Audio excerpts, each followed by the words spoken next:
Bien, pues muy buenas tardes, tengan todas y todos. Un gusto volver a compartir este módulo con ustedes sobre casos prácticos de la justicia electoral en donde se ha aplicado control de constitucionalidad o de convencionalidad.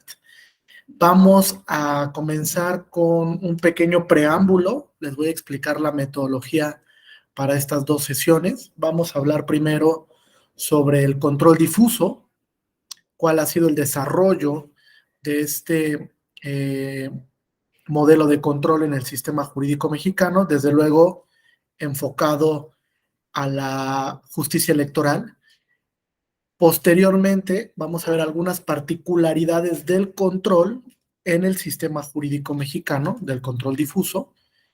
Y para finalizar, en un tercer bloque, hablaremos de algunas sentencias relevantes donde la Sala Superior ha aplicado control de constitucionalidad o de convencionalidad y desde luego en esa misma tesitura pues ha ocupado algunas de las metodologías contemporáneas que hoy en día en el constitucionalismo son aceptadas y que desde luego sirven para la función jurisdiccional, por lo menos de manera directa, ¿vale? Sin que el uso de las metodologías sea una cuestión de índole vinculante, toda vez que incluso la Suprema Corte ha establecido que estas metodologías son apoyos argumentativos, interpretativos para la función jurisdiccional, pero que no vinculan al quehacer de las y los jueces. Es decir, es optativo si el órgano jurisdiccional determina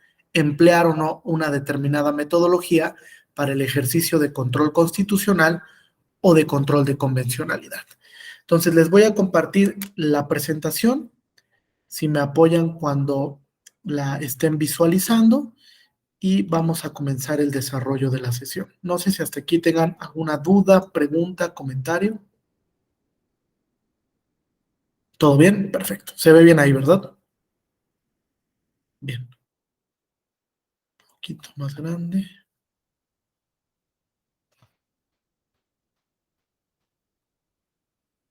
Sí, se ve bien. Correcto. Me voy a jalar tantito de aquí para que sea totalmente. Bien, pues vamos a hablar primero de cuál ha sido el origen de este control de constitucionalidad difuso, de convencionalidad difuso, dentro de la justicia electoral. Digamos que ha habido varios puntos de inflexión que son relevantes en la justicia electoral, desde luego para ir apuntalando el desarrollo del control difuso y concreto, y que si hay que decirlo, la Sala Superior pues fue uno de los primeros tribunales a nivel nacional que se animó a aplicar este tipo de control difuso en un inicio de convencionalidad para poder ir dando pauta al actual modelo de justicia constitucional en México, sobre todo el modelo híbrido o mixto del que hablamos durante la primera sesión. Entonces, han sido varios los ejemplos donde se ha intentado moldear, ir de alguna manera delimitando los contornos del ejercicio de control difuso que realiza la justicia electoral. Y sin lugar a dudas, uno de los precedentes más importantes pues es el caso Han Ronk. Algo platicábamos acerca del caso Han Ronk la sesión anterior.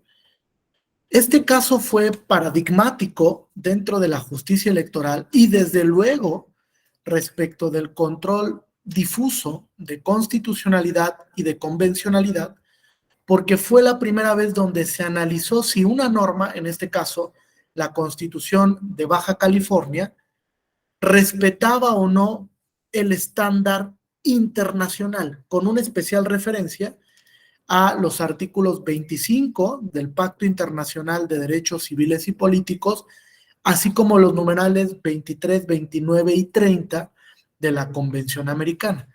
El artículo 23, que se refiere al ejercicio de los derechos político-electorales, el artículo 29, que se refiere al ejercicio de interpretación a la luz de la Convención Americana, y el artículo 30, que establece en qué supuestos se puede restringir un derecho, que básicamente el artículo 30 establece que los supuestos de restricción será cuando la restricción persiga un fin convencional o sirva para garantizar un fin público o el también llamado interés social o interés público. Entonces, de la interpretación sistemática de estos artículos de tratados internacionales frente al numeral 42 de esta Constitución, se realizó por primera vez un ejercicio de control difuso, en ese caso, de convencionalidad. Sin embargo, surge aquí un elemento muy distintivo del pensamiento crítico. La Sala Superior, cuando realiza este ejercicio de control de convencionalidad, no se había dado cuenta que estaba realizando un control de convencionalidad, porque incluso en ese momento le llamó control de legalidad, a través de una interpretación sistemática respecto del contenido del numeral 42 frente a estos instrumentos internacionales.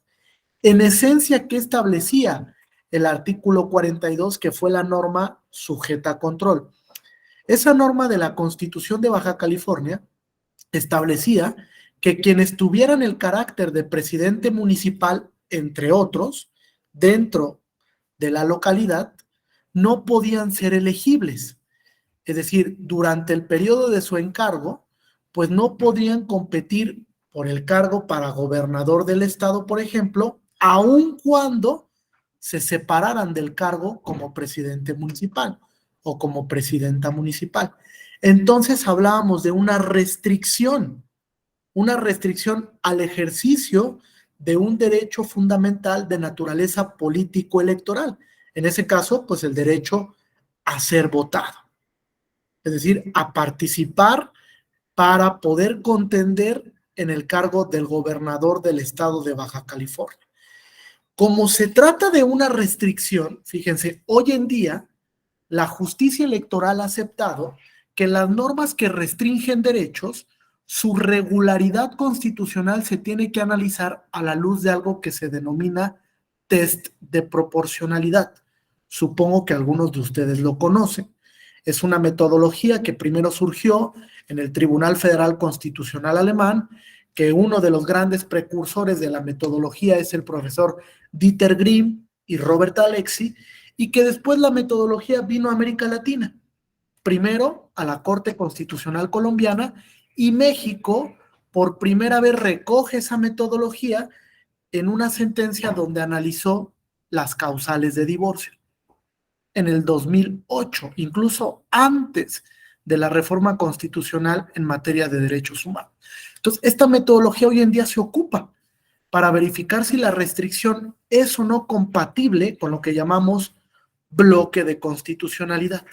Entonces, este primer precedente Hanrock sirvió para establecer, entre otras cuestiones, que esa restricción era incompatible con el contenido de estos tratados internacionales. Y por primera vez en el sistema jurídico mexicano se inaplica una norma de una constitución local por no respetar el estándar internacional. Si se dan cuenta, es un genuino control de convencionalidad.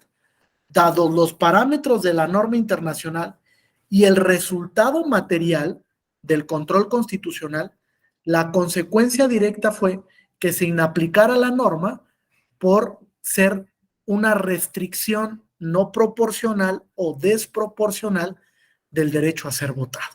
Entonces, es el primer gran antecedente. Digamos que aquí hubo un parteaguas, porque en el momento en el que la Suprema Corte se da cuenta de este ejercicio de control difuso genuino que estaba realizando la Sala Superior, emite un criterio en el que establece que el monopolio del control de constitucionalidad lo tiene solo la Suprema Corte. Y entonces los demás órganos, incluso el Tribunal Electoral, que pertenecía al Poder Judicial de la Federación, no podía realizar control difuso de constitucionalidad, porque digamos que tenía una limitación expresa con base en un criterio interpretativo de la Corte, que era jurisprudencia. Y entonces, con base en lo mencionado por nuestro máximo tribunal, Después de esa sentencia, desaparece el control difuso en México. Se retoma hasta la reforma de 10 de junio del 2011 y el expediente Varios que ya mencionamos, 912 del 2010, que es el caso Rosendo Radilla Pacheco contra México, puntualiza cuáles son los elementos del control difuso. Pero fíjense, esa sentencia es histórica, porque fue la primera ocasión en la que a través de un control de convencionalidad, sin llamarlo control de convencionalidad, la Sala Superior inaplica una norma de la Constitución de Baja California porque la restricción que establecía no respetaba el principio de proporcionalidad y vulneraba el contenido del artículo 30 de la Convención Americana. Fíjense, incluso es un análisis directo frente al llamado Corpus Juris Interamericano, porque la cabeza del Corpus Juris Interamericano pues es la Convención Americana. A partir de ahí se han ido emanando otros instrumentos, otros protocolos adicionales que han intentado puntualizar la protección de algunos derechos en específico o de algunos grupos en situación de vulnerabilidad, como personas con discapacidad, como los derechos económicos, sociales y culturales, como los derechos de las personas adultas mayores, etcétera.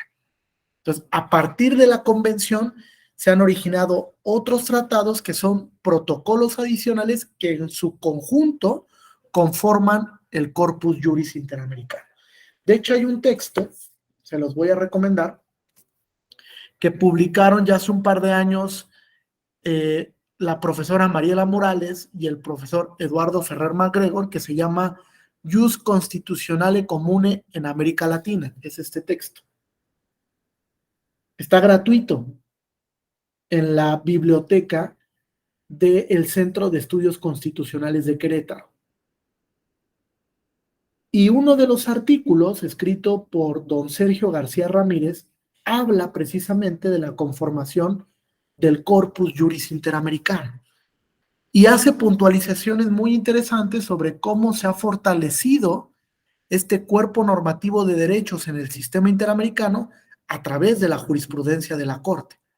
Esos casos contenciosos y consultivos han sido los que han delimitado el contenido esencial de los derechos que están expresa o implícitamente reconocidos en la Organización de los Estados Americanos. Entonces, este es el primer gran precedente. No sé si hasta aquí tengan alguna duda o pregunta. Caso Han Rong, lo ponemos como el número 1, Han Rong. Después viene, fíjense, el caso Han Rong se emite la resolución por parte de la Sala Superior el 6 de julio del 2007. 6 de julio del 2007. Posteriormente, hasta el 14 de julio del 2011, es decir, 4 años después, se vuelve a realizar un control de convencionalidad en la Sala Superior, con el JDC, que es de superior, JDC, que es del Juicio para la Protección de los Derechos Político-Electorales, 132 del 2010. 132 del 2010. En ese caso, la Sala Superior tenía que revisar una restricción del artículo 110 de la Ley Electoral de Sinaloa, que establecía como restricción básica la negación del registro a un candidato independiente para ser gobernador del estado de Sinaloa. ¿Por qué? Por una imposibilidad jurídica. ¿Cuál era la imposibilidad jurídica? ¿Alguien recuerda?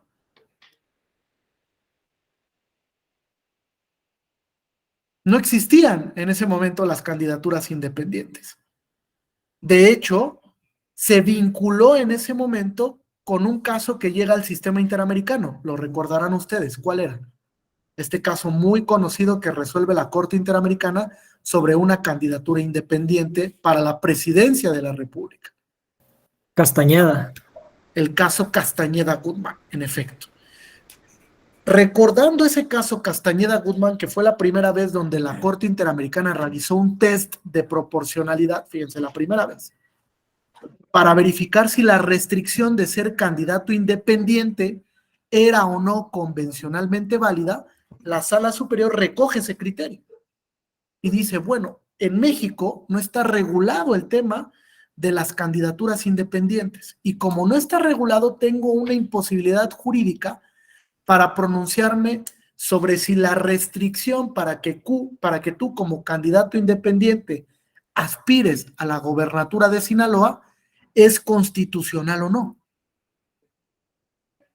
Y lo único que hizo la Sala Superior fue reiterar la sentencia interamericana del caso Castañeda-Guzmán y establecer que en el caso la restricción para las candidaturas independientes era constitucionalmente válida hasta ese momento. Y era constitucionalmente válida porque el ejercicio que hizo la Corte Interamericana meses antes, lo único que precisó era que México tenía la facultad para definir si regulaba o no las candidaturas independientes, pero no lo vinculó. No lo vinculó porque aplicó una especie de deferencia a la conformación normativa del sistema jurídico mexicano, algo que llamamos margen de apreciación nacional.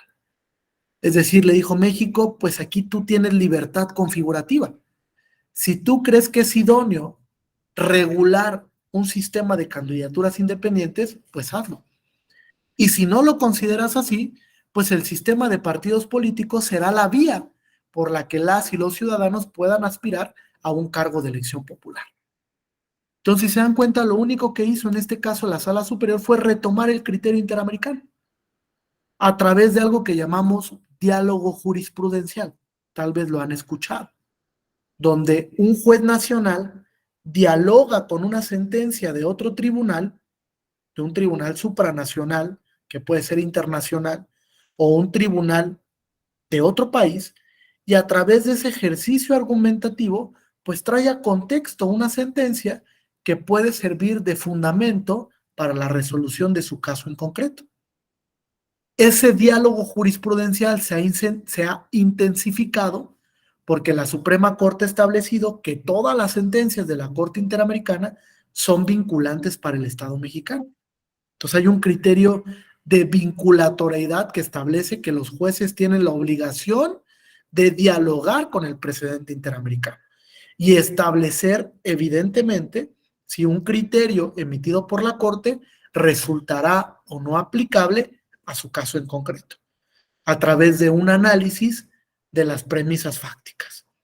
Es decir, ¿es parecido, similar el caso de la Corte Interamericana al que yo pretendo resolver? Puede ser que sí. Si hay un grado de similitud, entonces puede ser que ese precedente interamericano lo pueda yo ocupar en mi caso en concreto. ¿Correcto hasta aquí? Entonces, segundo caso, para que los vayamos apuntando, es el sub-JDC 132 del 2010. 132 del 2010. ¿Correcto hasta aquí? ¿Hay alguna duda, pregunta, comentario? No.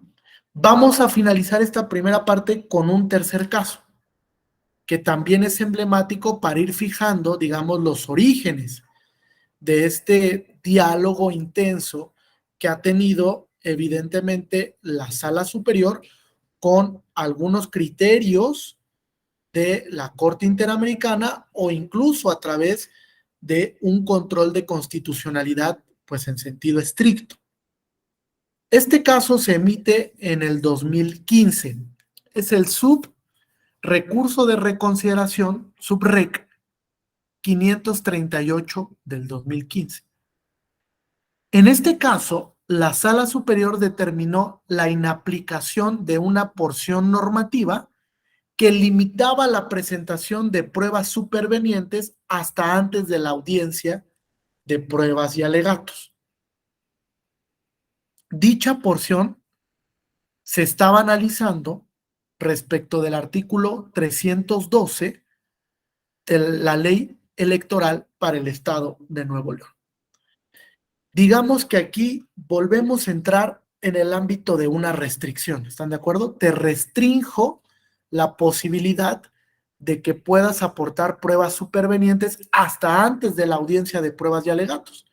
Llegada la audiencia de pruebas y alegatos, ya no es posible que tú ofrezcas prueba superveniente. Esa restricción vulnera el derecho a probar. Ustedes saben que el derecho a probar forma parte del debido proceso. La Sala Superior determina que sí, porque la naturaleza de la prueba superveniente se puede dar en cualquier momento hasta antes del cierre de la instrucción.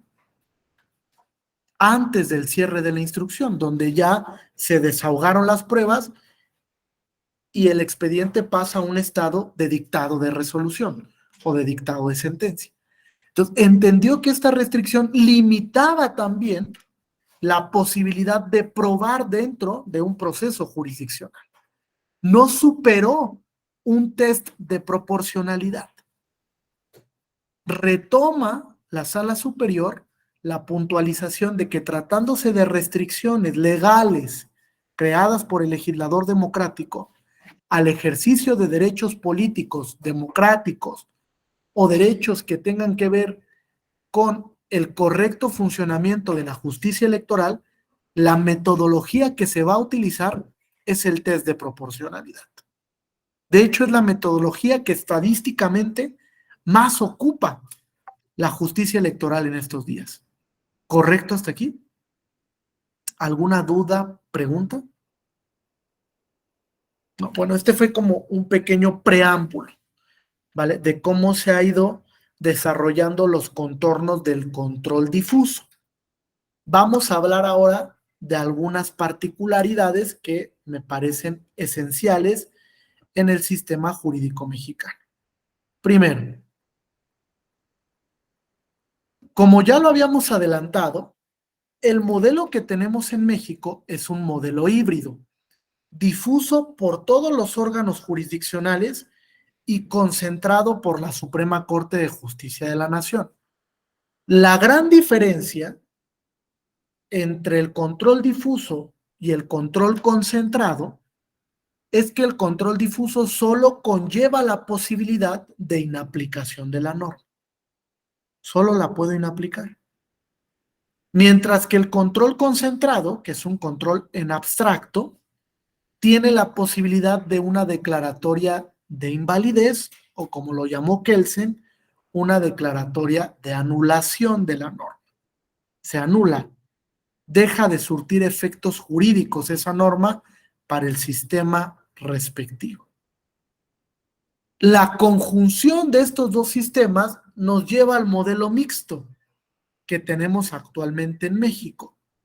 Sin embargo, hay varias particularidades del modelo de control mixto. Nos vamos a centrar en esas particularidades del control difuso, que es el que efectivamente puede ejercer la justicia electoral a través de los tribunales ordinarios o del Tribunal Electoral del Poder Judicial de la Federación.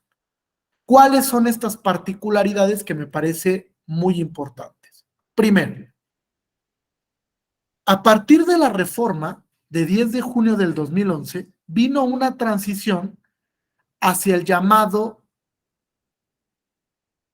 efecto de constitucionalización de los derechos humanos de fuente internacional. ¿Qué quiere decir? Que la Constitución con la reforma del 2011 lo que buscó es que esos derechos que están reconocidos en tratados internacionales entraran en una dinámica constitucional, es decir, adquirieran fuerza constitucional. Eso fue lo que buscó el poder reformador de la Constitución en el 2011. Por lo tanto, la consecuencia primigenia, Alberto, es que hay una reformulación del principio de supremacía de la Constitución. Es decir, la Constitución ya no está alejada como norma superior, sino que ahora viene un intercambio de reconocimiento a través de las normas de derechos humanos de fuente internacional. Y toda esta dinámica en la que está la Constitución con los derechos humanos de fuente internacional se tiene que entender a la luz del principio pro persona. Toda la dinámica. Porque el principio pro persona lo que establece, Tere, es que siempre tengo que acudir yo a la norma que sea más benéfica o a la norma menos restrictiva con independencia de la fuente. Con independencia de la fuente. Pasa a un segundo plano la fuente. ¿A qué me refiero con la fuente? Pues si está en la Constitución o está en un tratado internacional. No es relevante el tema. Lo relevante aquí es que hago un ejercicio hermenéutico. Y el ejercicio hermenéutico se hace a través de la discrecionalidad. Es decir, la persona que vaya a determinar qué norma se tiene que aplicar en el caso en concreto, tiene que ser capaz de realizar un ejercicio de razonamiento para verificar si la Constitución protege más o restringe menos, o si la norma internacional protege más o restringe menos el ejercicio de un derecho. Puede darse el caso en el que haya una compatibilidad, es correcto, en el sentido de que tanto la Constitución como la norma internacional protejan en el mismo grado. Es correcto, esto también se puede dar.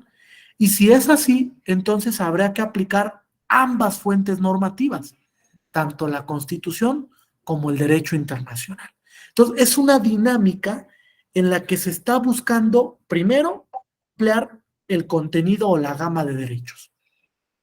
Segundo, establecer la posibilidad de que un derecho protegido en dos fuentes, una nacional y una internacional, se aplique a aquella cuyo mayor beneficio o menor restricción sea aplicable al caso en concreto o se verifique en el caso en concreto. Y tercer elemento, digamos que es uno de los más importantes, esta dinámica entre constitución-tratados, pues nos ha llevado a la incorporación en México del control de convencionalidad.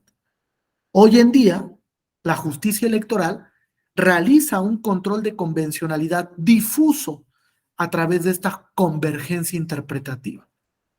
Es decir, ya no solamente tengo que analizar que la norma respete el contenido de la Constitución, en un sentido muy estricto, sino que también la norma sea compatible con esa variedad de derechos que están reconocidos en instrumentos internacionales. Eso es un ejercicio de control de convencionalidad. Cuando yo soy capaz de compatibilizar una norma nacional o un acto frente al contenido de un tratado internacional o frente al contenido de la jurisprudencia internacional, sobre todo o con una especial mención a la jurisprudencia interamericana. ¿Correcto hasta aquí? ¿Tenemos alguna duda, pregunta? Entonces tenemos tres momentos que son importantes: la constitucionalización del derecho internacional, la reformulación del principio de supremacía constitucional y la convergencia interpretativa frente al control de convencionalidad. Necesitamos transitar al control de convencionalidad. Es una obligación constitucional esa transición hoy en día. Ahora, establecido lo anterior, pues nos hemos encontrado con una dinámica en la que la Suprema Corte estableció la conformación de un bloque de derechos llamado bloque de constitucionalidad. Como mencionaba yo en la sesión anterior que participé con ustedes, este bloque de constitucionalidad de inicio se conforma por la Constitución General y por los derechos humanos de fuente internacional. Pero también se nutre a este bloque lo previsto tanto en la jurisprudencia nacional, que interprete, delinee, establezca el contenido esencial de un derecho, y también en la jurisprudencia interamericana. Le decía yo a Alberto, tanto contenciosa como consultiva, porque ambos criterios son obligatorios para las autoridades nacionales. Por lo menos la Suprema Corte nunca ha hecho una distinción en el grado de vinculatoriedad. Ha dicho, toda la jurisprudencia de la Corte es vinculante. No importa si es en su facultad consultiva o en su facultad contenciosa. Entonces, este bloque que delimitó la Suprema Corte en la acción de inconstitucionalidad 155 del 2007, pues vino a establecer una serie de puntualizaciones relevantes para los derechos humanos de fuente internacional. La más importante de todas, Miguel, es aquella que establece que el derecho internacional de los derechos humanos ocupa un lugar cúspide dentro del ordenamiento. Cúspide. Es norma condicionante. ¿Por qué es norma condicionante? Porque desde el momento en el que México suscribe un tratado internacional cuyo contenido se encuentra vinculado con el reconocimiento de un derecho, en ese momento esa norma adquiere fuerza constitucional. Incluso no es susceptible de control constitucional judicial. Es la norma que controla, es la norma que sujeta. Entonces, esto es importante porque a partir de esta acción de inconstitucionalidad, la Corte pues vino a clarificar muchas cosas. Entre esa clarificación que buscó la Corte, pues se encuentra el tema de las jerarquías. Y la Corte es categórica al establecer que entre Constitución y derechos humanos de fuente internacional no hay jerarquías ex ante. No hay jerarquías antes del ejercicio interpretativo. Cuando llego al ejercicio interpretativo, puede haber una jerarquía, en el sentido de que si la Constitución protege más, pues aplico la Constitución. O si la norma internacional garantiza más el contenido de un derecho, pues aplico la norma internacional. Ahí de alguna manera hay una jerarquización, pero posterior al ejercicio interpretativo. Posterior. ¿Bien hasta aquí? ¿Hay alguna duda o pregunta? ¿No? Ok.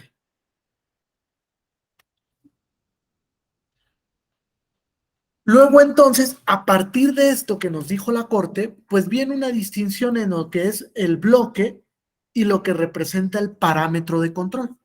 Yo les decía, el bloque es toda esta ampliación de derechos fundamentales cuyo ámbito de protección o está en la Constitución o está en una norma internacional, que al final también es constitucional, y toda esa ampliación de derechos, digamos que tuvo su gran punto de fortaleza con la reforma del 2011, la de 10 de junio del 2011. Ese bloque de constitucionalidad, a su vez, representa un parámetro de regularidad cuando yo ya seleccioné la norma que me va a servir de bloque para el análisis propiamente constitucional, es decir, para el examen de regularidad constitucional. Le ponía yo el ejemplo a Alberto, bueno, tú de todo ese bloque puedes elegir 2 o 3 normas que te van a servir de parámetro. Entonces el parámetro cambia la dinámica para ahora situarse en una posición vertical. La norma parámetro está aquí, la norma sujeta a control aquí abajo, y si esta norma quiere seguir siendo vigente en el sistema jurídico mexicano, tiene que ser compatible con la norma parámetro, porque si no lo es, en un ejercicio de control difuso, se inaplicará la norma. ¿Bien hasta aquí? ¿Ninguna duda ni pregunta? Ok.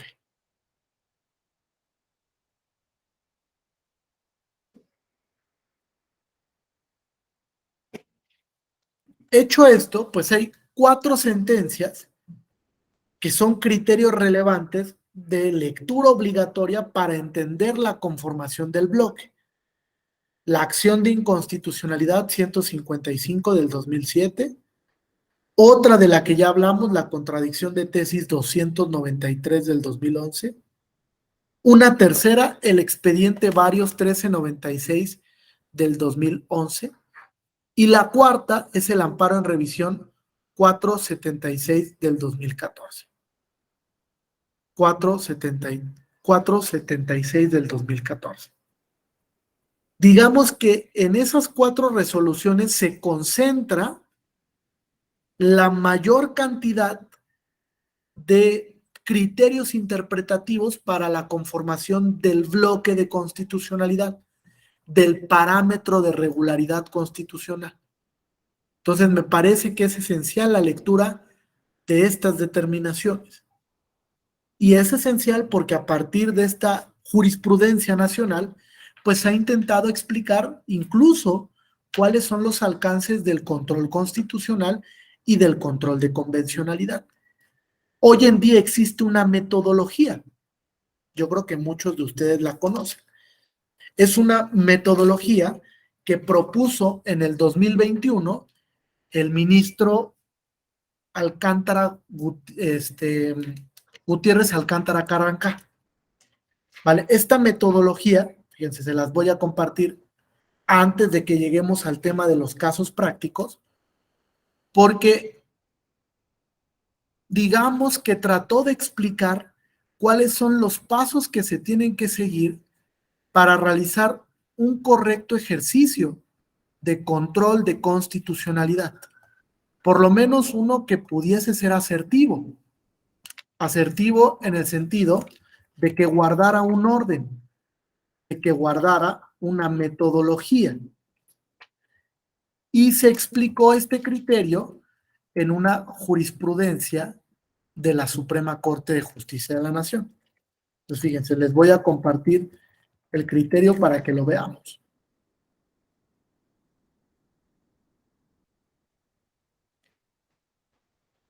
Hasta aquí, antes de que avancemos, ¿alguna duda o pregunta?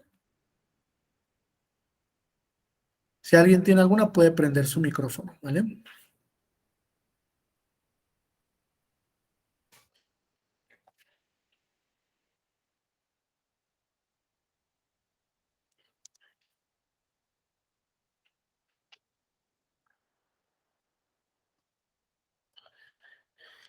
Bien, vamos a ver entonces la metodología.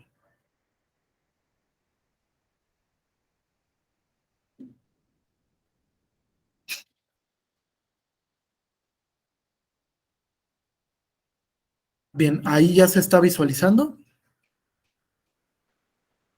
Sí, perfecto. Fíjense, la metodología se expresa en 4 pasos, que ustedes lo ven aquí. 4 pasos que son, digamos, medulares. ¿Alguien me quiere ayudar con la lectura? Si levantan su mano porque no los veo.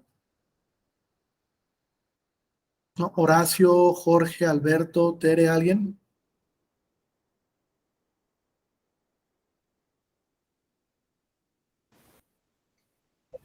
En mi caso particular, como que ve muy pequeñito y no alcanzo a ver. Por eso no. A ver, vamos a hacerlo un poco más grande. ¿Ahí se ve mejor? Sí, es que no los veo, nada más si me contestan, porfa. ¿Sí se ve mejor? Un poco mejor. Sí, se ve un poco mejor. Sí, mejor. Sí, maestro. Entonces, Sí, ya mejoró. ¿cuál es el primer paso, Tere? ¿No lo puedes leer? Este es el que dice identificación.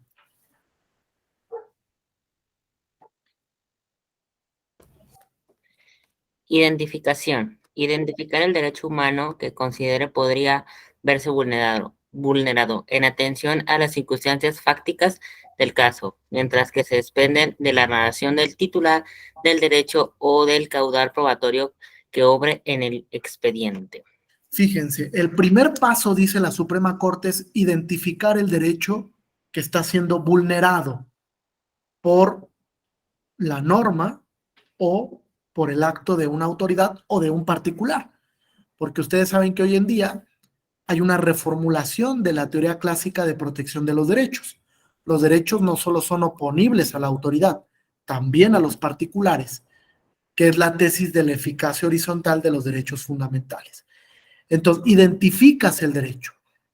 La identificación del derecho se da a través del segmento fáctico, aquí lo dice la Corte. O sea, tú tienes que ir a los hechos, tienes que ir al material probatorio para determinar, en ese caso en concreto, cómo es que se está vulnerando el derecho y qué grado de afectación existe, porque también esa es una particularidad. El grado de afectación depende también de la naturaleza del acto o de la norma, porque no es lo mismo una norma que limita parcialmente el contenido de un derecho a una norma que genera una restricción absoluta. Cambia el grado de afectación. Y como cambia el grado de afectación, también cambia el nivel de escrutinio judicial. ustedes sabían que hoy en día existen 3 niveles de escrutinio judicial. El escrutinio estricto, el escrutinio medio y el escrutinio simple. Les pongo un ejemplo rápido. El escrutinio estricto se da, por ejemplo, cuando una norma vulnera el principio de igualdad, pero hay de por medio una categoría sospechosa. ¿Quién me dice una categoría sospechosa? Niñas y niños, Perfecto. mujeres, tercera edad, Adultos, afroamericanos. perfecto, migrantes, personas. Sí, son personas que están en desigualdad social por el sistema, ¿no? Lo que sé. Perfecto, así es, Alberto. Y ese concepto de categoría sospechosa emanó de una sentencia de la Corte norteamericana, que es el caso Brown versus Board of Education of Topeka, ¿vale? Que es uno de los casos más emblemáticos donde se discutió este tema de las categorías sospechosas. Entonces ahí el nivel de escrutinio es estricto, es muy difícil que la norma se declare constitucional.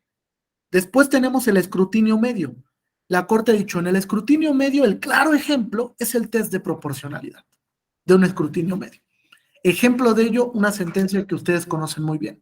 El amparo en revisión 237 del 2014 sobre el uso lúdico y recreativo de la cannabis. Allí estábamos frente a una restricción absoluta. La Ley General de Salud prohibía el consumo lúdico y recreativo de la cannabis. Y la Corte determina que esa restricción no supera el principio de proporcionalidad y la declara inconstitucional. Después vino una declaratoria general de inconstitucionalidad derivado de que el Congreso Federal no modificó la norma. Y hoy en día sigue habiendo una omisión en el tema, porque el Congreso Federal todavía no legisla sobre las reglas para el consumo de la cannabis o la operatividad estadual del tema de la cannabis como una droga legal. ¿Correcto? Y después tenemos un escrutinio simple, que el escrutinio simple, digamos, atiende más a un criterio diferenciador con el legislador. Es decir, en el escrutinio simple siempre se va a buscar, pues, ver la posibilidad de que se salve lo que buscó el legislador, en la medida de lo posible, porque también a veces el legislador es caprichoso. Y también configura normas que son potencialmente inconstitucionales. Entonces, en el escrutinio simple, lo único que va a realizar la Corte, pues es un análisis laxo de constitucionalidad.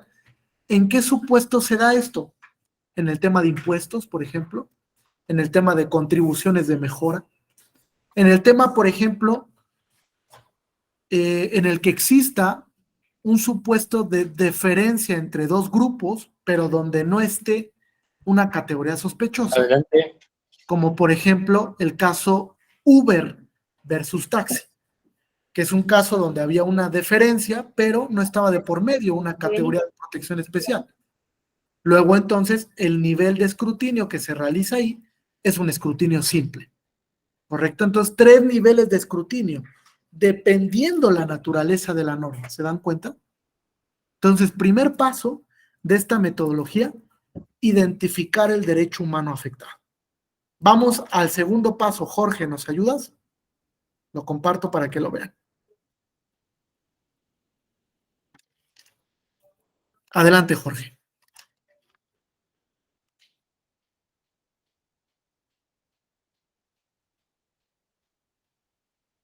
Jorge, no te escuchamos.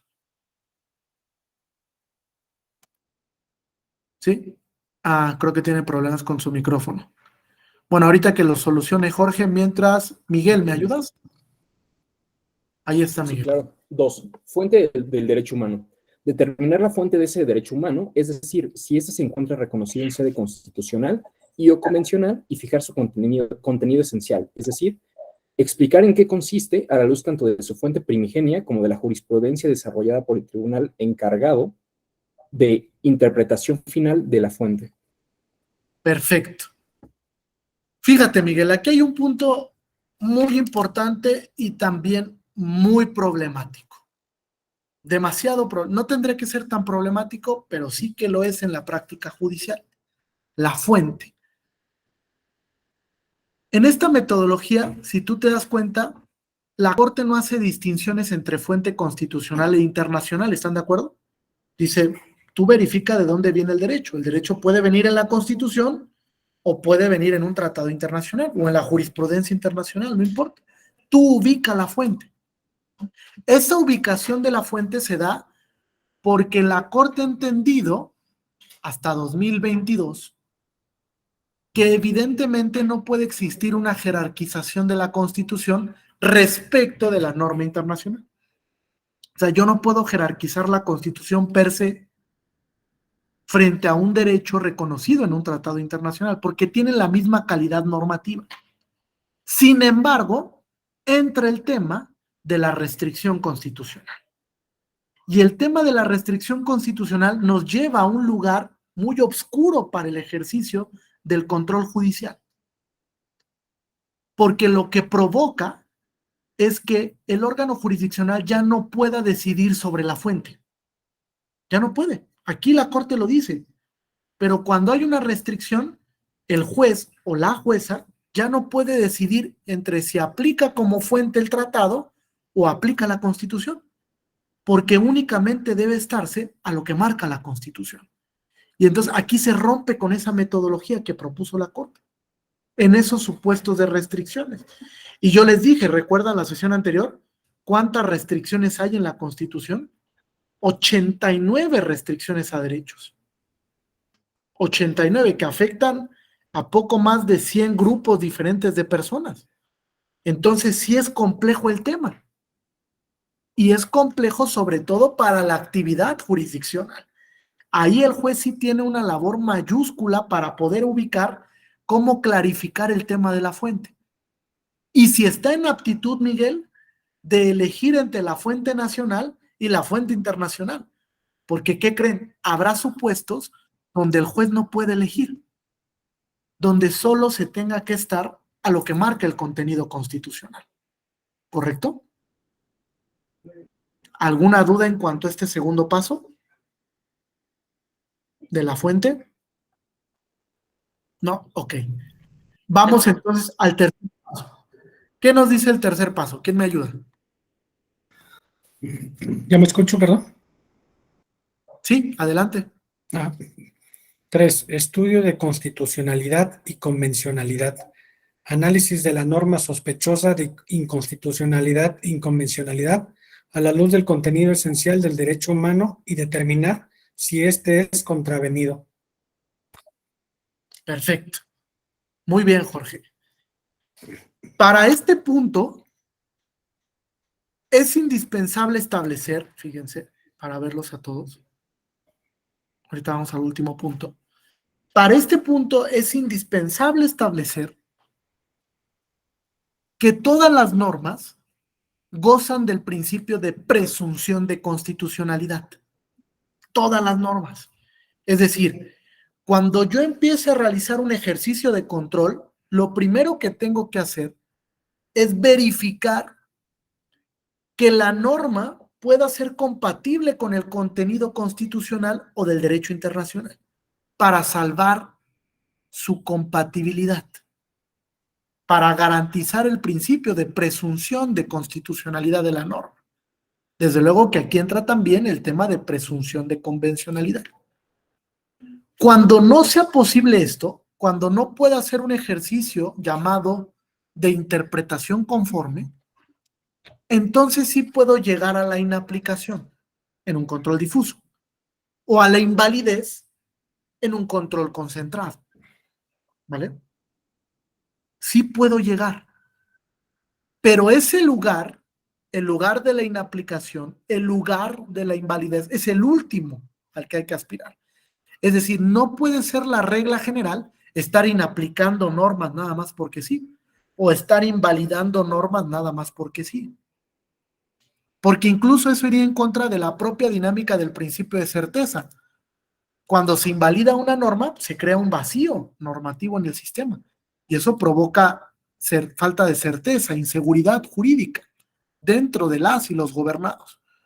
Lo mismo pasa con la inaplicación. La inaplicación también tiene una suerte de incertidumbre, porque ya no vas a aplicar la norma y entonces, ¿qué es lo que sucede? Entonces, no es la regla general. Cuando llega el control difuso en México, se da un fenómeno bien interesante, desde luego por el desconocimiento que teníamos de la metodología. Y los jueces empezaron a vincular al control difuso como sinónimo de inaplicación. Muchos de ustedes lo podrán recordar. Siempre que hablábamos de control difuso en México era inaplicar normas, ¿sí o no? Como si control difuso fuera lo mismo que inaplicación de normas. Y desde luego que no. La inaplicación sí forma parte del control difuso, pero es el último lugar al que aspiracionalmente tiene que llegar el órgano jurisdiccional. En palabras muy sencillas, el órgano que ejerce el control tiene que hacer todo lo que pueda para salvar la validez de la norma. Todo lo que pueda, para declarar que la norma es compatible con la Constitución o con la norma internacional. Y solo en casos, Elizabeth, de que no sea posible esto, entonces sí llegará la inaplicación. Entonces sí llegará la invalidez. ¿Correcto?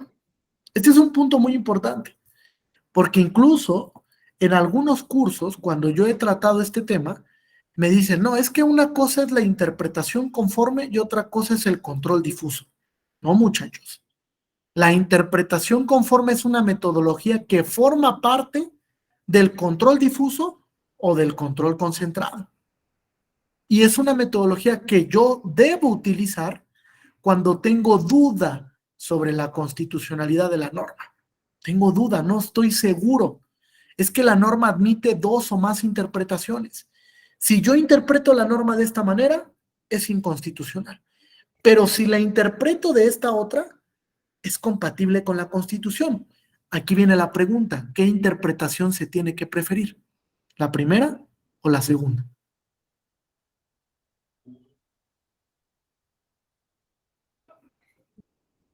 ¿Cuál? Ahí lo tienen, estoy seguro, en la punta de la lengua. Pues es que no puede ser incompatible con la Constitución. En esos casos, Elizabeth, tienes que preferir la segunda posibilidad. Fíjense, vuelvo a plantear para que quede claro esto. Tú tienes una norma que admite dos o más interpretaciones posibles. ¿Están de acuerdo a esto? La teoría escéptica del derecho de Ricardo Guastini dice, todas las normas son sujetas de interpretación. Y en muchas cosas y en varias ocasiones va a haber la posibilidad de que yo interprete la norma pues, de varias maneras posibles. ¿Están de acuerdo? ¿Sí? Entonces, si ese ejercicio interpretativo me lleva al lugar en el que si interpreto la norma de una manera, primera posibilidad, es inconstitucional. Pero si interpreto esa misma norma de esta segunda manera, es constitucional, ¿qué escenario interpretativo tengo que preferir? ¿El primero o el segundo? Sí, Alberto. El segundo. El Yo segundo. me iría al principio pro persona, ¿no?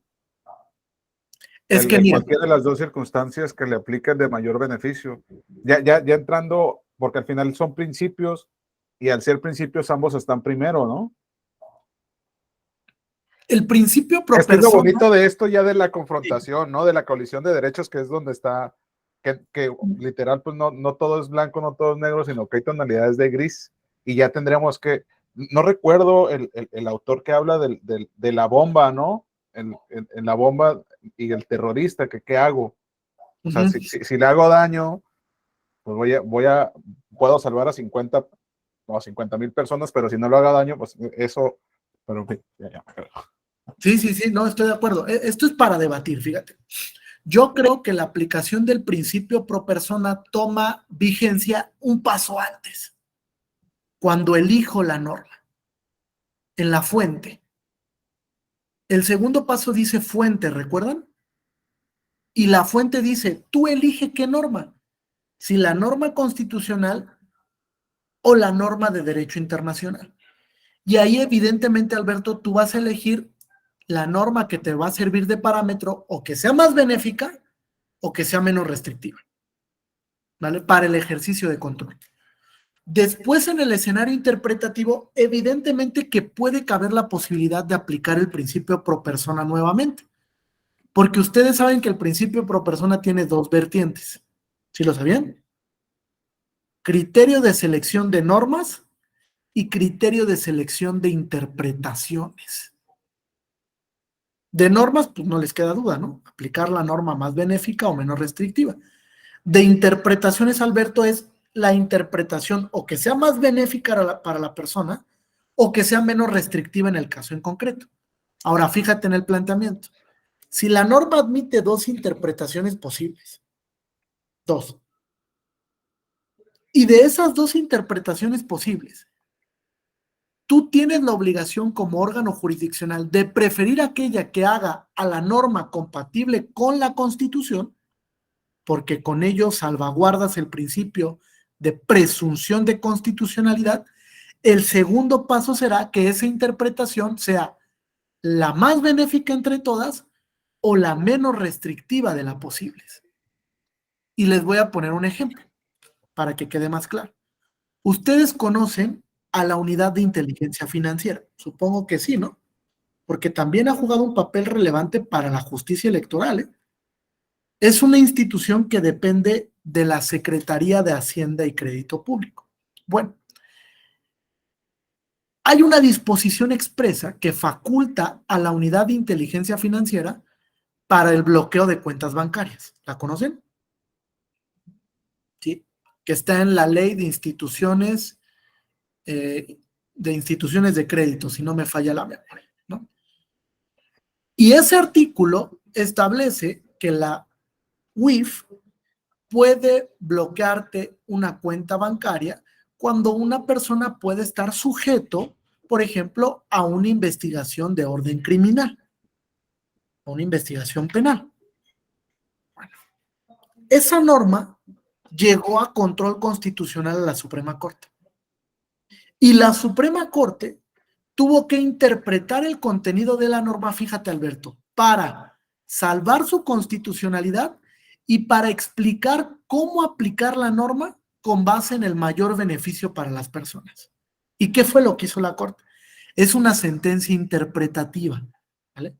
La Corte dijo, a ver, la norma es constitucional cuando tú la apliques, es decir, apliques el bloqueo de cuentas bancarias derivado de un compromiso internacional. Es decir, llegó la DEA, o llegó el FBI, o llegó alguna otra autoridad internacional y te dijo, oye, quiero que bloquees la cuenta de Francisco, porque a Francisco lo estamos investigando en Estados Unidos por la posible comisión de algún delito transnacional, como el tráfico de armas, como el tráfico de drogas, como el tráfico de personas. Y entonces viene la solicitud de bloqueo de la autoridad internacional. Entonces la Corte ahí dice, Alberto, si tú aplicas la norma bajo ese supuesto, es constitucional, ¿correcto? Y también la Corte explica, dice, pero ojo, Unidad de Inteligencia Financiera, si tú aplicas la norma derivado de un requerimiento nacional, la aplicación de la norma es inconstitucional. Es decir, si llegó el Ministerio Público de Aguascalientes y le mandó una solicitud a la Unidad de Inteligencia Financiera para bloquear la cuenta de Horacio, porque Horacio está siendo investigado por un delito financiero, y la UIF bloquea la cuenta de Horacio, ese bloqueo es inconstitucional, porque la aplicación de la norma viola el contenido de la Constitución, porque la Corte ya explicó solo en qué supuestos es correcta la aplicación de la norma. Es decir, te dio los parámetros interpretativos para la aplicación de la norma y concluye que esa interpretación es la menos lesiva para la persona, en atención al principio pro persona. ¿Queda claro de esta manera? ¿Sí? ¿Hay alguna duda, pregunta, comentario? Alberto, adelante. Yo tengo duda en cuanto a lo que comentaba de las directrices o las vertientes del principio pro persona. En cuanto a la primera, me queda la cuestión entre las dos normas, ¿no? Entre la elección de las normas y Sí. la cuestión interpretativa. Ahora, hay clasificación de normas, vamos a quedarnos en las subjetivas y en las adjetivas, ¿no? Uh-huh. Ahora, en este supuesto, no sé, vamos a poner no sé, que en materia de amparo está, pues, está mi norma, ¿no? Que es la ley de amparo, que es prácticamente una ley muy procesal.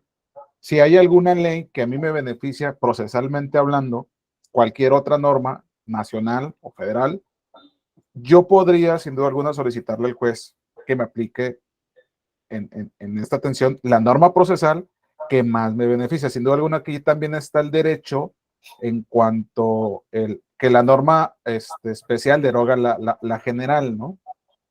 Ahora, aquí, o sea, y tratándose de supletoriedad, ¿no? O sea, por ejemplo, un amparo en cuanto que el Código de Procedimientos Federales es supletorio, ahí ya no existe ¿cuál sería su opinión en ese sentido? Mira, primero hay criterio expreso de la Corte que dispone que efectivamente el principio pro persona también se puede aplicar para normas procesales. Ese es un primer punto. Es decir, si la norma procesal está vinculada con el ejercicio de un derecho, como el debido proceso, entonces es posible hacer un ejercicio hermenéutico.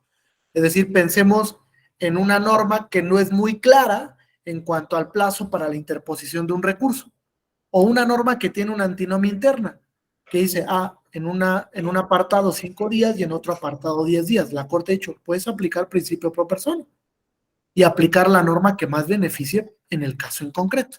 Entonces, en ese supuesto, cabe la aplicación del principio pro persona.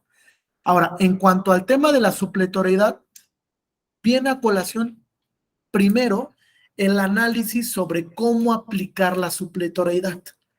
Porque recuerden que la supletoriedad se da en el supuesto cuando hay una regulación expresa, pero queda un vacío en la regulación y entonces tienes que ir a una remisión, a una ley que auxilia para de alguna manera entender o una figura o entender un supuesto normativo o entender un presupuesto procesal, que es lo que viene, por ejemplo, a cumplir el Código Federal de Procedimientos Civiles para el tema de la ley de amparo, ¿no? Bueno, cuando no esté claro el tema de la regulación de una figura, puedes apoyarte auxiliarmente de esa legislación.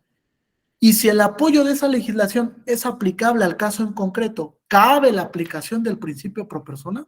También, porque sigue siendo una norma procesal.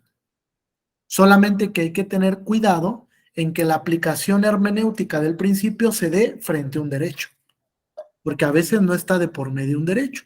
Y si no está de por medio un derecho, no cabe la aplicación del principio pro persona. ¿Vale? Eso es muy importante, porque a veces queremos aplicar esto para dejar de cumplir con un presupuesto procesal, por ejemplo. Y la Corte dice, no, porque ahí estamos hablando de reglas, no de principios. Y si la ley te prevé que tiene que haber firma autógrafa, pues tiene que haber firma autógrafa, porque es una regla para cumplir con un presupuesto procesal. Cuando hablamos de reglas, ahí ya no entra, ya no hay cabida para la aplicación pro persona.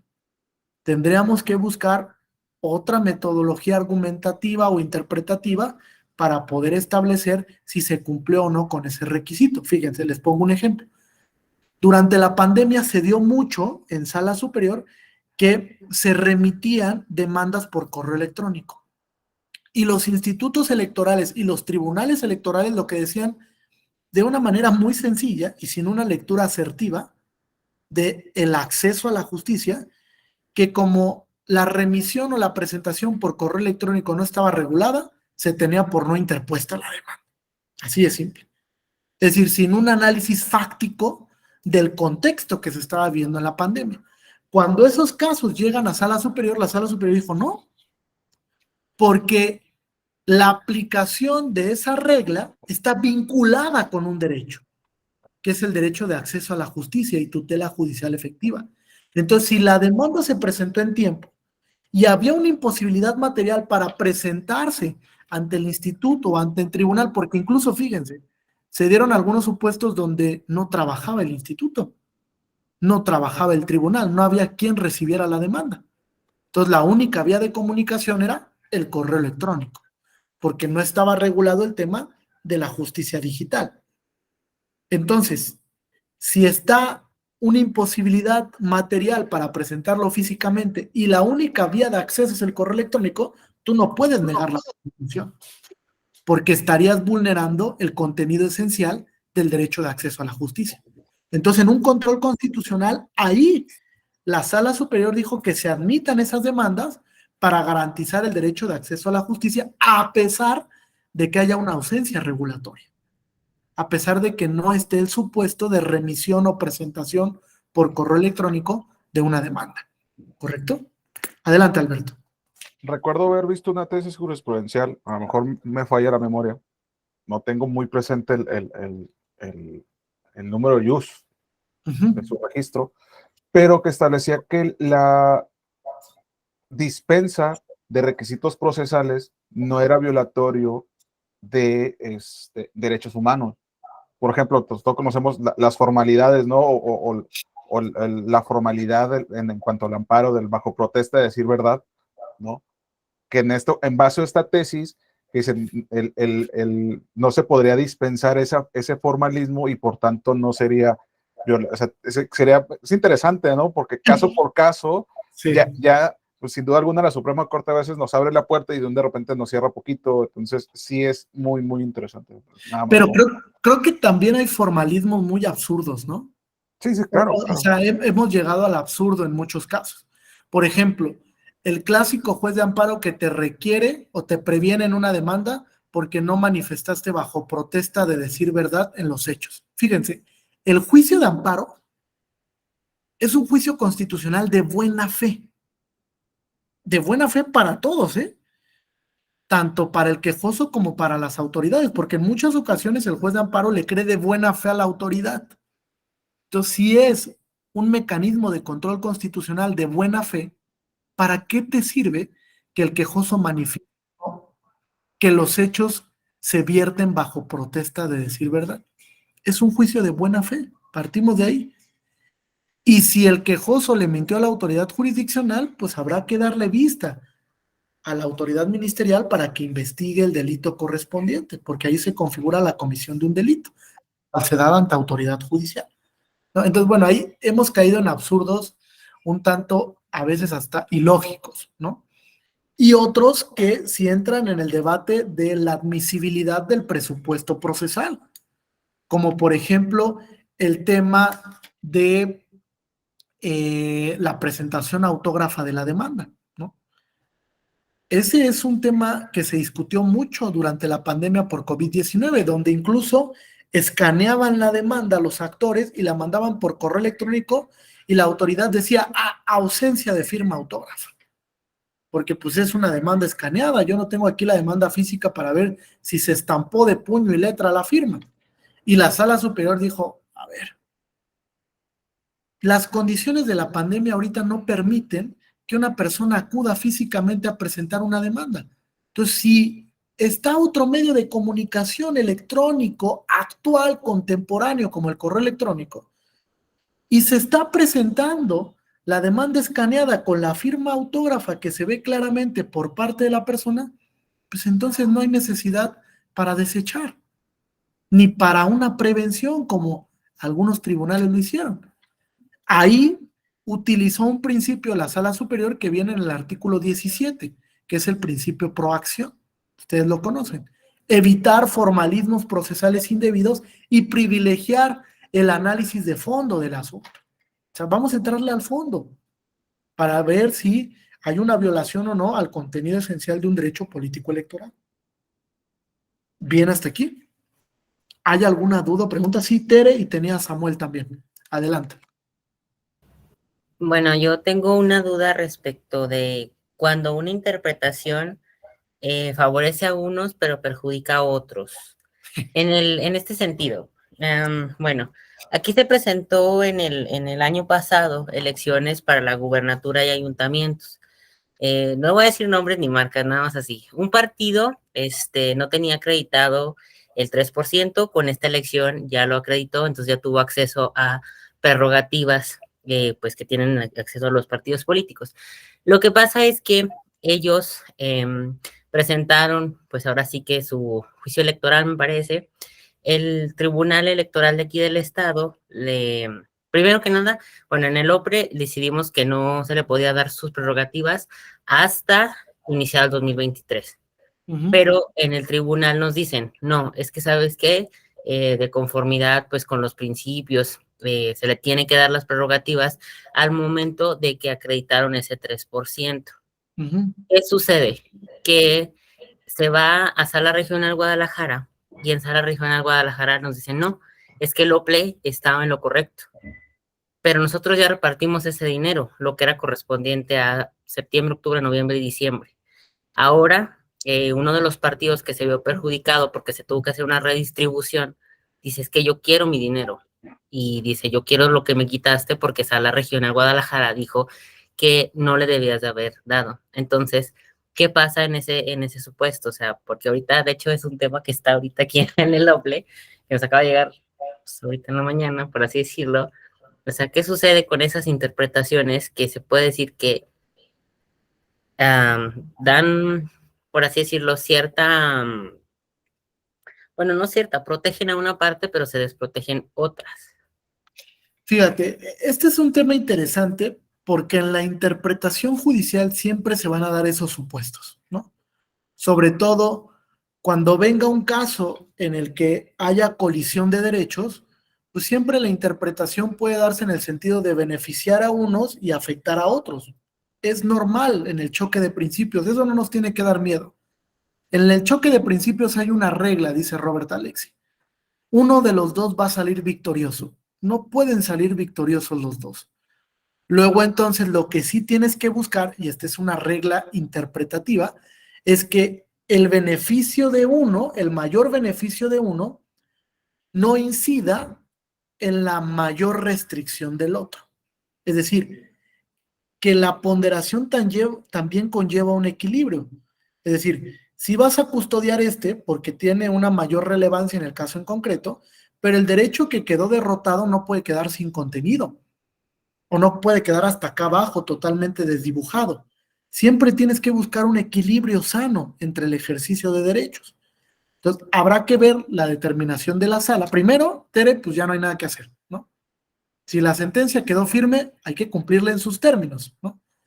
Pero digamos que si el planteamiento fue analizar el ejercicio interpretativo, hay que ver las razones del por qué la sala regional dispuso que fue correcta la determinación del OPLE y además ver el escenario interpretativo que utilizó, porque puede ser que estaba de por medio varios principios constitucionales, como el correcto ejercicio del gasto público, como la distribución asertiva para partidos políticos, etcétera. Todos son principios de orden constitucional. Entonces, habrá que verificar cuáles analizó para llegar a la conclusión de que la determinación del OPLE fue correcta. Pero en la interpretación judicial siempre va a pasar eso, Tere. O sea, yo como juez, si me llega un caso de colisión en el que tengo que ponderar un principio sobre el otro, pues uno va a ganar, ni modo. Tengo que justificar el triunfo, eso sí. Tengo que decir racionalmente por qué prevalece el principio 1 sobre el principio 2. Porque eso es lo que, digamos, va a generar una suerte de razonamiento judicial correcto. De otra manera, la sentencia pues, será arbitraria. Ahorita te pongo un ejemplo, te escucho, Tere. Entonces, por ejemplo, retomándonos al primer escenario que nos ponía, Uh-huh. de que cuál eliges, si la primera o la segunda. Yo voy a decir, pues la segunda, porque se trata de buscar que no sea contrario a la Constitución. Pero si hacemos esta proporción que nos menciona y en definitiva se queda muy desprotegido, entonces se acudirá al primer escenario. No, más bien hay que replantear el ejercicio interpretativo. O sea, puede ser que esa interpretación sea correcta, pero que estás dejando sin materia al otro derecho. Te voy a poner un ejemplo para que quede claro. Se da un caso que resuelve la Sala Constitucional de Costa Rica. A la Sala Constitucional de Costa Rica se le exponía un tema muy complejo sobre objeción de conciencia por parte de jueces civiles que emitieron un acuerdo general en el que mencionaban que si un juez no estaba de acuerdo en casar a una pareja homosexual, pues no tendría por qué exigírsele que las casara, ¿vale? Era un tema de objeción de conciencia. O sea, que un juez dijera, por ejemplo, sabes que mi religión no me permite o mi creencia ideológica que yo te case. Entonces, yo en particular, Jesús Cadena, no te voy a casar. Y el Poder Judicial emite un acuerdo que después se vio sujeta a control. Te voy a decir lo que no se tiene que hacer, que es lo que hizo la Sala Constitucional de Costa Rica. Cuando analizó el artículo, la Sala Constitucional de Costa Rica dice, no, ese acuerdo es inconstitucional. Se tiene que obligar a todos los jueces a casar a cualquier persona, aun cuando tenga una preferencia sexual diferente, para garantizar el principio de igualdad y no discriminación. Pues tal vez sea correcta la primera impresión, pero ¿qué crees, Tere? Está dejando sin contenido el derecho de objeción de conciencia. ¿Cuál hubiera sido la resolución correcta? Por ejemplo, vamos a optimizar la objeción de conciencia, porque tampoco es un derecho absoluto, ¿están de acuerdo todos aquí? Luego entonces la respuesta correcta hubiera sido, si se viene un planteamiento en el que un juez civil no quiere casar a una persona en razón de su preferencia sexual, entonces tendrá que existir la obligación de que otro juez lo case.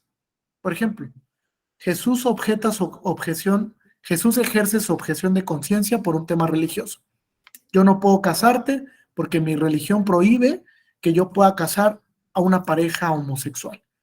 Pero está el juez Alberto, y el juez Alberto, pues sí los puede casar. Entonces ahí hay un correcto ejercicio de objeción de conciencia, porque estás respetando mi derecho y estás garantizando el principio de igualdad y no discriminación, porque al final va a haber otra autoridad que lo haga. En caso de que no haya ninguna, fíjense que entra un tema problemático, entonces ¿se le puede obligar a Jesús Cadena a que los case? Sí, es correcto. Pero el ejercicio interpretativo que hizo la Sala Constitucional no fue el correcto. Entonces, en lo que tú planteas, puede ser que sí sea correcto ir a la interpretación primera, pero siempre y cuando el panorama interpretativo te dé para que la interpretación segunda, si se trata de un derecho, no quede desdibujada o no quede sin contenido. Tienes que buscar el correcto escenario interpretativo. Es muy difícil hoy en día la interpretación de los principios, ¿eh? No es nada sencillo y a veces se toma a la ligera. Sobre todo cuando se está ponderando, es muy complejo para el órgano jurisdiccional porque siempre hay un cierto grado de subjetividad. Siempre. Vuelvo al mismo punto. El juez, la jueza es persona. Y entonces evidentemente que puede haber que entre un tema de ideología, de preferencia, de emoción, de estado mental en ese momento, etcétera. Y entonces siempre hay que tener mucho cuidado con el grado de subjetividad para que no se convierta eso en una sentencia arbitraria. ¿Vale? Hoy en día la argumentación y la interpretación son esenciales para la función judicial. ¿Correcto, Tere? ¿Sí queda más claro así? Alberto, adelante. Retomando esto, en cuanto a la colección de derechos, pero también las sentencias, o sea, las sentencias son causísticas, ¿no? O sea, es caso Sí, por caso, o sea, no puede ser que en este caso de la, no sé, de la objeción de conciencia pueda llegar a tener efectos generales en un determinado supuesto, o sea, también la sentencia sería relativa, ¿no? O sea, no tendría efectos generales esa cuestión. Sí, de hecho, en la ponderación no aplica el precedente, ¿no? Es una regla. O sea, la ponderación se resuelve caso por caso analizando la premisa fáctica. Es decir, si yo en un caso anterior dije prevalece la libertad de expresión versus el derecho a la privacidad, no puedo decir que en todos los casos vaya a ser así. No aplica la regla del precedente, es un análisis de caso por caso. Y así lo planteó Robert Alexi desde su tesis doctoral de la teoría de los derechos fundamentales, que fue quien propuso la aplicación del llamado juicio de ponderación, ¿no? ¿Correcto? A través de la ley del peso y la fórmula de la ponderación, ¿no? ¿Hasta aquí tenemos alguna duda o pregunta? ¿Ninguna duda ni pregunta? Sí, Alberto, adelante. Yo tengo una, pero yo creo que a lo mejor está, no sé, hay muchos críticos en contra de esta teoría de Robert Alexi en cuanto a la ponderación, Sí, correcto. que que lo dicen que lo que comentaba, ¿no? Que puede llegar a ser demasiado subjetivo la decisión del juez y que ya la cuestión de la fundamentación y la motivación de las sentencias, ¿no? De la justificación de una sentencia, pues ya pudiese llegar a caer una cuestión netamente subjetiva y personales de creencias del juez.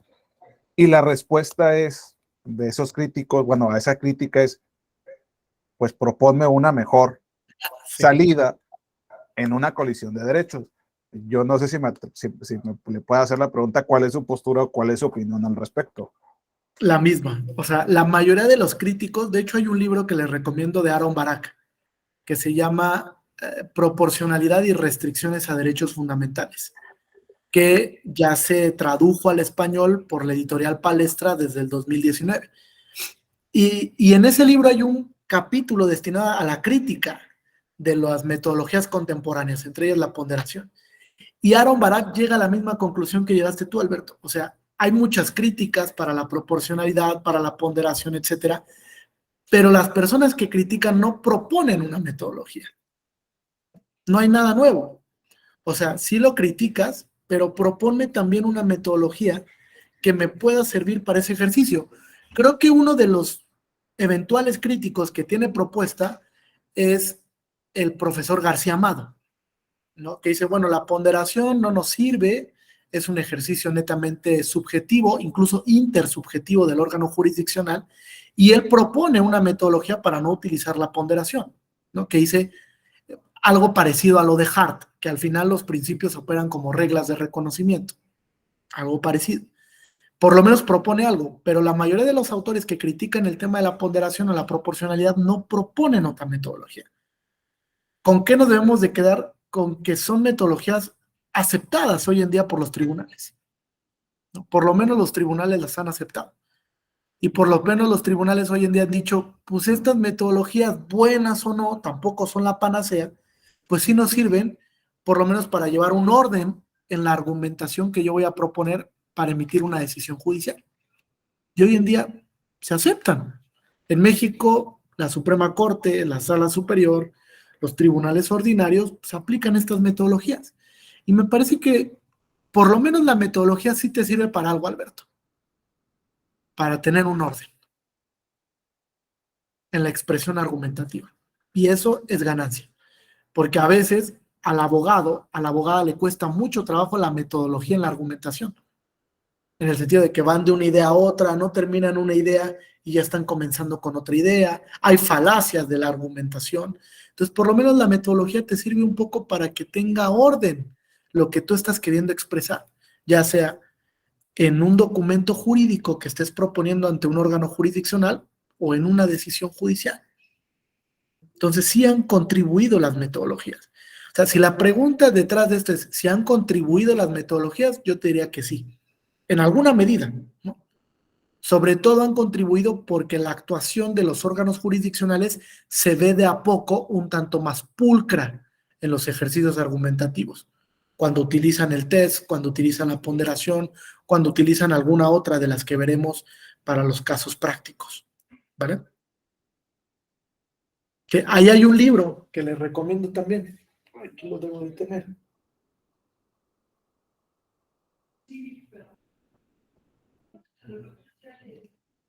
Mañana se los tengo porque no lo tengo aquí. ¿Vale? Es un pequeño libro de Robert Alexi que creo que les puede servir muchísimo. Mañana se los comparto para que lo puedan consultar. Bien, correcto, hasta aquí. ¿Hay alguna duda, pregunta, comentario, etcétera? ¿No? Bueno, voy a dividir al grupo porque vamos a hacer un ejercicio el día de mañana. Veo que somos 20 personas. Si quitamos a su servidor y a Alex que nos está ayudando de capacitación. Entonces vamos a hacer un ejercicio por grupos para el análisis de determinaciones y la metodología, ¿vale? Lo que quiero que toquen en estas sentencias que les voy a compartir son 3 puntos esenciales, ¿vale? El primer punto es, ¿qué derecho se vio vulnerado? ¿Qué derecho se vio vulnerado? Cuando advierto el derecho, tengo que ir al contexto fáctico. ¿Cuáles son los hechos relevantes del caso? Segundo, ¿qué metodología se utilizó? Y como tercer punto, la conclusión a la que arribó la sala superior. ¿Vale? Los voy a distribuir para que quede de manera proporcional, ¿vale? Tere, Miguel Antonio, Alberto, Daniel, Elizabeth y Samuel, ustedes 6, van a analizar el SUB-REC 88 del 2020. Se los voy a compartir aquí. SUB-REC, que sería el equipo 1, ¿vale? ¿Puede repetir los integrantes, por favor? Sí, es Samuel, Elizabeth Carla, Daniel Díaz, Alberto Iván, Miguel Antonio y Teresa del Campo. ¿Correcto? Equipo 1. Equipo 2, Raúl Alejandro, Horacio, Heriberto, Fidel, Francisco y María del Refugio. Ustedes van a analizar la sentencia del SUB-REC 91 del 2020. Vamos a ponerle equipo 2.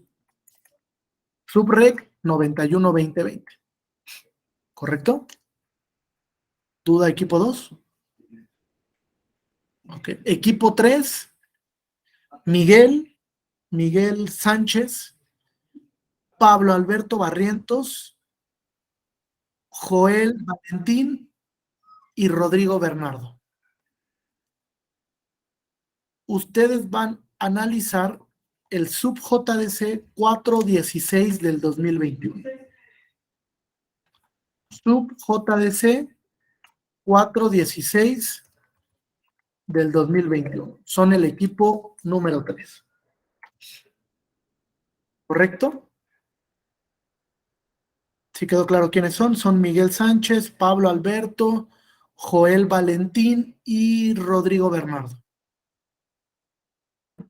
Y el último equipo, María Eloísa, Alejandra Peña, Vanessa Soto y Jorge Derio, van a analizar el SUB-RAP 79 del 2020. SUB-RAP 79, perdón, del 2020. Ustedes son el equipo número 4. ¿Correcto? Reitero qué es lo que hay que hacer. Identificación del derecho vulnerado, identificación de la metodología y como tercer punto, conclusión a la que arribó la sala en el análisis constitucional. Todas estas sentencias son o de control constitucional o de control de convencionalidad. ¿Correcto? Les voy a decir los tópicos para que vean cómo está interesante. El SUB-REC 88-2020 es de diputación migrante. El SUB-REC 91 del 2020 es sobre el listado de personas infractoras en materia de violencia política por razón de género. El SUB-JDC 416 del 2021 es el caso Félix Salgado Macedonio. Y el SUB-RAP 79 del 2020 es sobre la intervención gremial o de sindicatos para la afiliación a partidos políticos. Otro tema que es muy recurrente hoy en día en la justicia electoral. Entonces son esos 4 puntos. ¿Vale? ¿Alguna duda respecto a la actividad? ¿Algún comentario?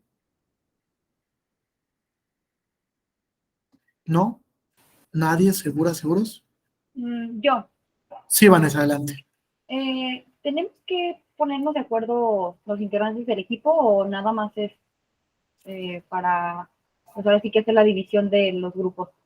Sí, sí, les voy a dar estos 5 minutos para que se pongan de acuerdo. Primero el equipo número 1, que es Tere, Miguel, Alberto, Daniel, Elizabeth y Samuel, y así les voy dando el uso de la palabra, ¿va? Ok, gracias. Para que definan cómo se lo quieren dividir. Para hacer este ejercicio es un ejercicio práctico, creo que va a ayudar mucho más a si yo nada más explico el contenido de las sentencias. Va a servir más si dialogamos sobre estos casos relevantes de la justicia electoral donde se ha realizado control constitucional. ¿Vale? Entonces, adelante. Una pregunta, maestro. Sí, ¿Cuántos integrantes hay en el equipo 1? en el equipo 1 tenemos 6 integrantes. 6. Ah, bueno. Pues la propuesta es, podríamos, como son 3 puntos, de hecho vulnerado, metodología, conclusiones, entonces pues somos 6, podríamos, no sé, Sí, dividirnos 2 ahí personas en base a, bueno, esa es mi propuesta, ¿no? Sí, ¿alguien quiere trabajar algún tópico en especial? Entonces, se propondría de que somos 6, cada quien, bueno, 2 y 2 y 2. 2, 2 y 2, ¿no? Ok, entonces, Puede ser, yo mira, inicio, está sencillo. perdón. Sí, Alberto. Yo puedo tomar parte del derecho vulnerado, una parte, ¿no? Ok, Alberto, derecho vulnerado y Tere. Ok, metodología. Yo tomaría la... Determinación, si no tiene inconveniente. Ok, Samuel, la determinación. ¿Con quién más? Yo tomo la otra parte de la determinación, entonces. Perfecto. Entonces quedaría con Daniel y Elizabeth la metodología que se utilizó. Ah, metodología, sí. ¿Vale? Perfecto. Muy bien. Luego tenemos segundo equipo, también son 6. Entonces, a ver, hagan una propuesta. A ver, Mari, las mujeres siempre están liderando.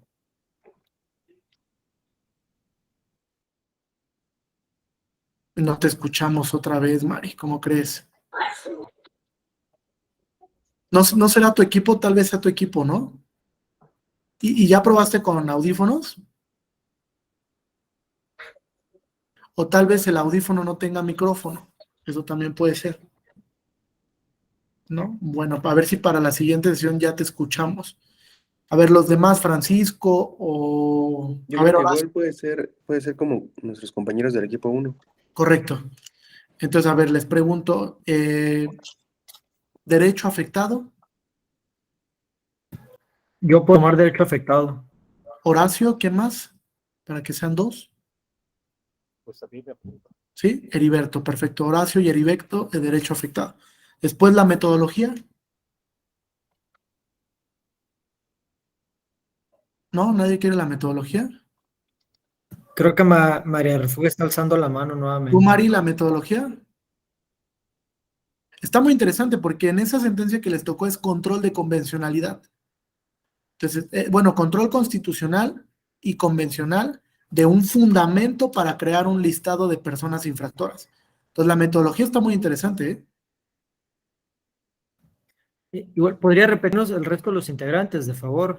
Sí, es Horacio y Heriberto quedaría con el tema del derecho vulnerado. Queda Alejandro, Fidel, Francisco y María.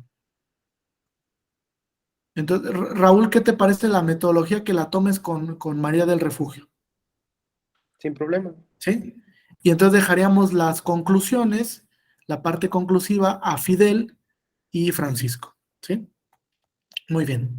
Vamos con el equipo número 3, que es Miguel, Pablo, Joel Valentín y Rodrigo Bernardo. ¿Vale? Aquí podrá ser que 2 personas tengan la metodología, 1 el derecho afectado y 1 el tema de las conclusiones. ¿Cómo ven? ¿Les parece si lo reparto? Pablo, ¿te parece bien que tomes con Miguel la metodología? Sí, está bien. Es interesante porque ahí hay una interpretación conforme. Es el caso Félix Salgado. ¿Vale? Entonces, a Joel le quedaría el derecho afectado y a Rodrigo la conclusión a la que arribó la sala. ¿Correcto? Ok. Muy bien. Y para el último equipo, a ver, Vane, te escuchamos. Joel Valentín, ¿qué, perdón?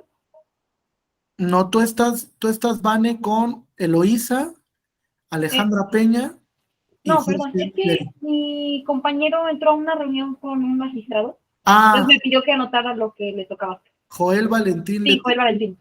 el derecho afectado. Ok, gracias. ¿Vale?